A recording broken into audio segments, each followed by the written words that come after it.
நியூசிலாந்துக்கு எதிரான மூன்றாவது ஒருநாள் போட்டியில் 7 விக்கெட் வித்தியாசத்தில் இந்திய அணி அபார வெற்றி பெற்று 5 போட்டிகள் கொண்ட தொடரை 3-0 என்ற கணக்கில் வென்றுள்ளது. நியூசிலாந்துக்கு எதிரான முதல் 2 ஒருநாள் போட்டிகளில் இந்திய அணி வென்றிருந்த நிலையில் மூன்றாவது போட்டி மவுண்ட் மாங்கனியில் இன்று நடந்தது.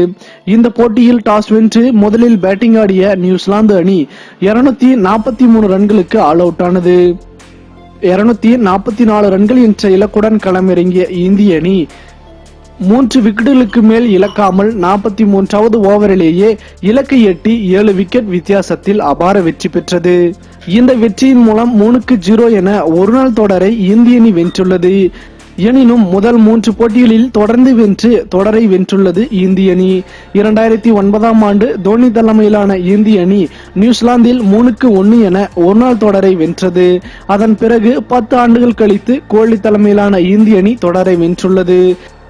நியூசிலாந்து அணியுடனான இந்த வெற்றி குறித்து இந்திய கேப்டன் விராட் கோலி பேசியதாவது: அமேசிங், கடந்த 3 போட்டிகளிலும் மிகச் சிறப்பாக செயல்பட்டோம்.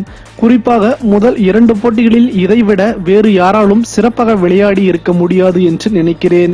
ஒவ்வொரு வீரர்களும் மிகச் சிறப்பாக செயல்பட்டனர். நீண்ட நாட்களாக ஓய்வு எடுக்காமல் தொடர்ந்து விளையாடி வருகிறேன். அதனால் எனக்கு தற்போது ஓய்வு வழங்கப்பட்டுள்ளது.